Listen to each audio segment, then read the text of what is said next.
Weekday Spotlight, presented by Sally Cockram. Financial support for this program comes from Dove's Southern Transvaal and Coastal Natal.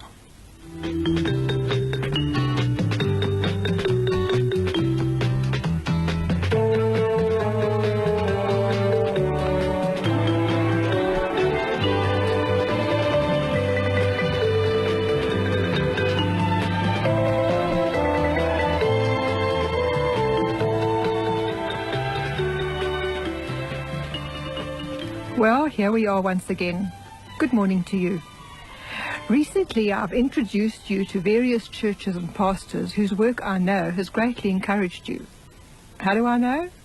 Well, you've written to me and you've phoned me, or you've written to the pastors concerned or phoned them, and you've expressed your encouragement. So it's been so good to hear from you.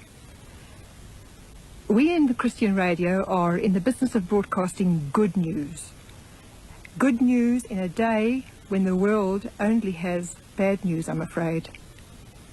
So today our spotlight falls on a couple who are Christian pioneers. Does the phrase pioneer missionary in Africa conjure up a vision of David Livingstone trekking through darkest Africa?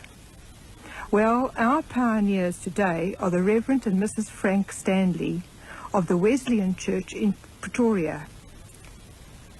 These are late 20th century pioneers to a sophisticated first world society in the capital of a civilized country.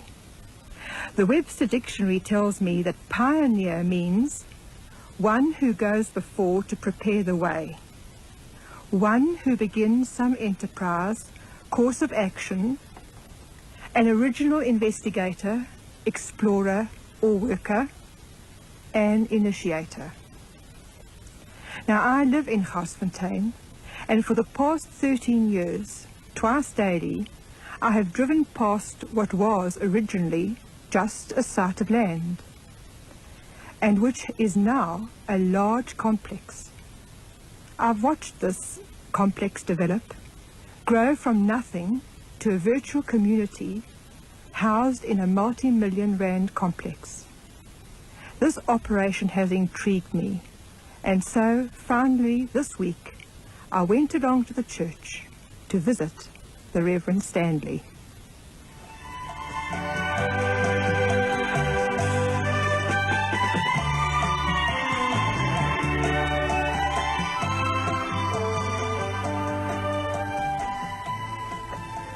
Welcome to the program, Reverend Stanley.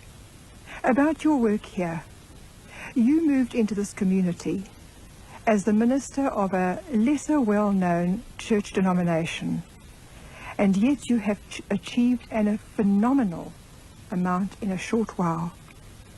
Before I ask you how it all started and the subsequent sequence of events, won't you just tell us what you've got here? What comprises your work here? It's not just a church building used twice a week. What is packed on this site? Well, first of all, I have a strong aversion to taking a lot of money to build a place of worship that you use 2 or 3 hours a week. To me, it's not good stewardship. So when we designed this, we designed it as a multi-purpose building in which we house a nursery school, which we use from Monday to Friday. The youth use it over the weekend, and we use it all day Sunday for services. From the original building that we built here, the demand for the school increased, and we built 2 additional classrooms each outside. That filled up. We built an additional 3, and that filled up. So at the moment we're running 7 classes, a school of 160 children. And then of course we operate a retirement centre, which came as a later development. Tell us something about this, how big the retirement centre is. Well, the retirement centre was born out of a desire to give a home to people who are coming to the end of their life,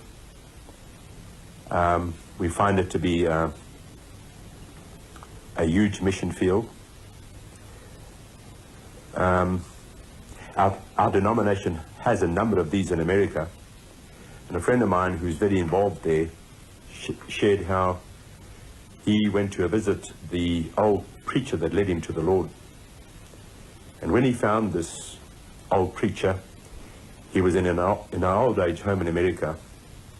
He was in a 3-bed ward, lying between 2 other men, both of whom smoked and cursed. And he said when he walked into this and saw that here was the saint of God who'd lived all his life for God, and he had to die in an environment like this, he felt that he had to do something about it. And of course, out of that burden, he went on to establish a chain of over 22 nursing homes, as they call in America. And in speaking to them, I could see the same thing happening here in South Africa, because at that time, the retirement home concept wasn't very popular. Most old people, of course, thought of these places as a stuffy old age home. And most of them avowed, of course, they were never going to an old age home. So we wanted to build a place where it wasn't an old age home, where it wasn't a prison, but where people could come here knowing that it was run by a Christian organization who have their interests at heart, who weren't there to make money. Of course, we have to raise the money to pay for the place. So here in our retirement home, we have a 24-bed frail care unit, which has a huge nursing staff, and this is quite an expensive operation.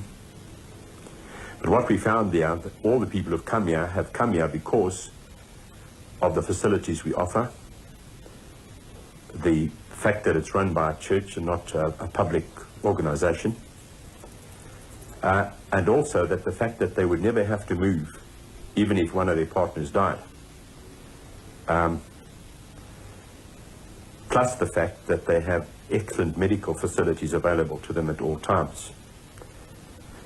The place filled up quite rapidly, and so of course we looked at the 6 adjoining stands, and we've been able to acquire 5 of those from the City Council and are presently developing those to extend it.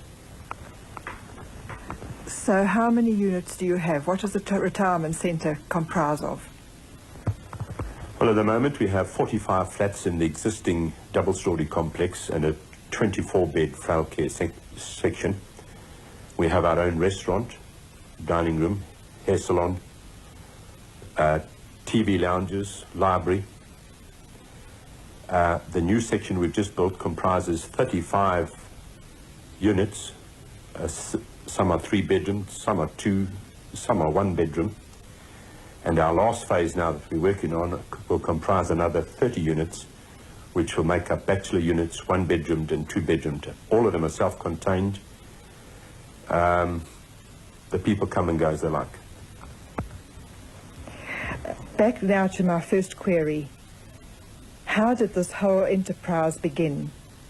Am I right in thinking that you came here as a minister to no congregation, with no building, and therefore what was here when you arrived, and what was your vision when you came? It's a long story, but briefly, God gave us the vision in 1976 to come and work in Pretoria. Up to that time, our denomination out here had really stationed itself in many small towns around the place.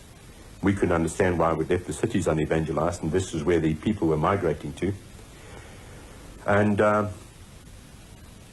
so I came up to Pretoria, and the more I came up here, the more intense the burden got. And I remember having tea down with my wife and secretary in Dundee at one time, and we were discussing this and wondering if we should come or shouldn't come. And my secretary said, well, why don't you allow your wife and I to go up there and you look after the home and the office. And within another 15 minutes, we'd made up our minds that early Monday morning, this was Thursday, my wife and my secretary would come up to Pretoria and do a house-to-house survey in this area. So they left very early on the Monday morning, came to this area where a lot of building was just then beginning.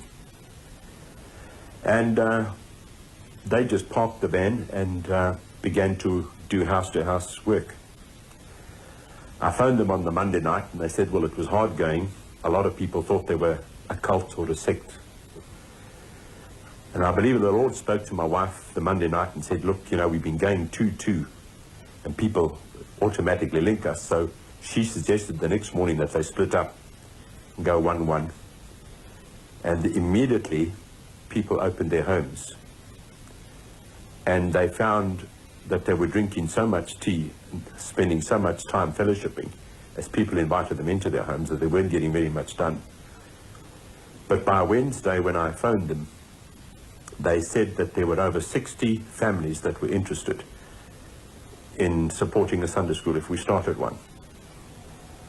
So I told her Wednesday night, well, that's all the evidence that we need, you can come on home. So they surveyed until Thursday lunchtime and drove down. In those 4 days, the two of them had interviewed over 900 homes. And of course, this was the confirmation to us that this is where God wanted us. And within 2 months, we're up here. We, of course, were trying to find a home, and homes were under a premium at that time. There were only 3 homes that we could rent. One in Mayors Park, one in Constantia Park, and one just down the road from where we are now. The one that is just down the road was the smallest of all 3. We had 4 children. So after doing house hunting, we parked across the road where we are now. And my wife and I had a time of prayer, and we said, now Lord, we've looked at these areas, where do you want us? She prayed, I prayed, and when we finished, she looked at me and she said, it's the house down the road, isn't it? I said, yes. So we drove down to the lady and said, we're taking the home. And a month later, we were here. We started Sunday school in the house. And the first Sunday, we had 28 adults, young people, and children. Now, we didn't have enough place in the house because it was too small. So we had 3 classes outside. I had an adult class under the gum tree. And there were 6 adults in that group. My wife and 2 daughters and secretary were each teaching the group. We'd hardly started this when, about 9 months, when the owner of the house told us that he'd sold the house. So we weren't bothered, really. We knew that God wanted us here. And at that time, we were already approached our denomination to allow us to start a nursery school in this area, which my wife and I had already done in Durban and Pinetown, where we had started 2 churches as well. And so after a long period of time, we got this building built. And by the time we finished the building, our nursery school was 90% booked. So we started full. We immediately saw a mission field right in our own building. Although it was open to the community, because of it was a young, developing suburb, a lot of people were being separated from their churches in the towns and had no place to go to. We offered them the services of the church and immediately found a big response coming out of the nursery school into the Sunday school, and of course that gave us the opportunity to get into the homes. And many of my church board and established members today, 14 years afterwards, are the parents of children who started back in that time. So then the nursery school preceded the church building? That's right. Well, the nursery school provided us with a place of our own in which to worship, classes to have Sunday school, and a budget to pay for the bond. It would appear that you have an impact on the community by rendering a very real service or very real services, meeting very real needs. Are you finding that you are able to bring people to Christ by means of the creche, by means of the retirement centre? And in this way, is your evangelism an obvious, aggressive evangelism, or is it Christ's by love and care for people? I think it would be a combination of both. As far as the church ministry is concerned, we are believing that we're involved in a more aggressive form of evangelism. That's outreach from the church. But when it comes to the school and the retirement home, our approach has to be different, because it is both facilities are open to the general public. And we can't, shall I say, throw the churches at the people. But what we have done, by our own conduct, the way we do our business, our interest in families, we have found a warming response from the community, and which has opened the doors. My wife does a tremendous amount of counselling with the young mothers, having reared 4 of her own and helped me in the ministry over 30 years. I feel she's very adequately equipped for this, and although we do not see many of them participating actively in our own church program, we've been thrilled to see that they've gone back to their own churches and become involved there. I remember particularly one situation where a little boy in the the nursery school called Peter, and one Sunday night, as we were starting the service, we saw little Peter walking in. He was about 5.5 at that stage. Came and sat in the front pew, stayed for the service.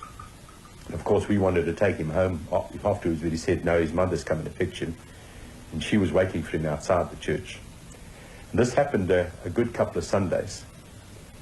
And one day his mother came to see us, and she said in Afrikaans that she's very, very embarrassed, her and her husband both, that their young son, which is the only child they have, has such a spiritual interest and was coming to church, and the two of them were bringing him and then going home and waiting to come fetch him again. And they've decided that it's time they went as a family to church. And so they went back to the Dutch Reformed Church where they were members. And I was thrilled afterwards to find out that they were playing a very active role again. That's just one example. We've had the opportunity of leading many parents to Christ. They've gone back to their churches and played a role. When it comes to the retirement home, a number of these people come to service here. They are not compelled to. And many of them are beginning to integrate into their own denominations. A lot of them go to the Methodist Church. Of course, they're Methodists. The Dutch Reformed Church come and pick up a number of the people here and take them to their church. We have services at the retirement centre every Thursday, when ministers of different denominations are invited to come and hold services. We have seen some of them give their life to Christ. And the beauty of it is, this will be the last place many of them will ever stay before going into eternity. And what we're trying to do is to help them when it comes to that time that they're right and ready to meet the Lord. This is all very wonderful. And I think we still come back to the idea, the sense that this is really a miracle. Two of you single-handedly came to a place where you had no members. You've established, I would say, a multi-thousand rand concern over here. It is a miracle, isn't it? How do you see it? Well, rather multi-thousands. Right now it's multi-millions. We're looking at about 10 million rands worth. Yes, it's a miracle, but to my wife and I it's come as no surprise, because this is just the type of God we've been serving for over 40 years. What you're seeing here, especially the new development that we're building, no bank or building society has any shares in it. God has supplied the financing through the reselling of the selling of the units. My wife and I just feel very privileged that we've been part of the miracle. We claim no credit for ourselves. to us it's wonderful to be able to tell anybody, look at what God's done, not what we've done. And now, after 40 years, are you looking for a rest in a retirement centre, or do you have more visions for the future? Well, the Lord has supplied the staff to run the retirement centre and the nursery school. I'd like to spend what time I've still got left developing my ministry now, such in the church, helping our smaller churches grow and develop. I'm busy teaching a church growth course at the Free Baptist Seminary in Johannesburg, and just try to help our own denomination get more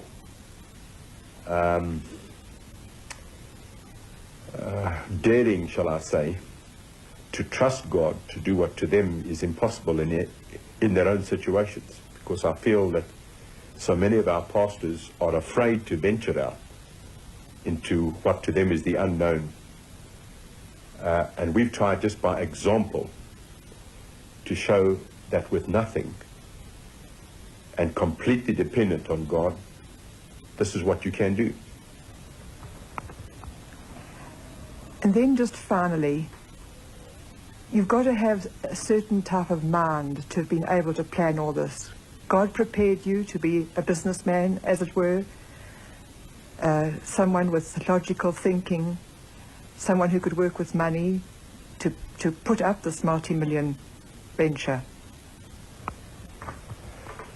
Well, looking back on it, I suppose so. I have 10 years experience in commerce and banking. I started studying to be a chartered accountant, but God had other plans in mind. But looking back now, I do believe the exposure to that was his preparation for me down the road. My wife and I have just been pioneering ever since we started the ministry. Every church we've started the same way, from nothing, built it up. God called us and sent us somewhere else, and we did the same thing there. So we pioneered on the Reef, in Natal, and 3 churches here in Pretoria. We've helped a church get going in Petersburg as well, in the same way. Special skills? No, I don't consider myself a specialist in any field, really. I like to believe that when I surrendered everything I am to God many years ago, he took what I surrendered,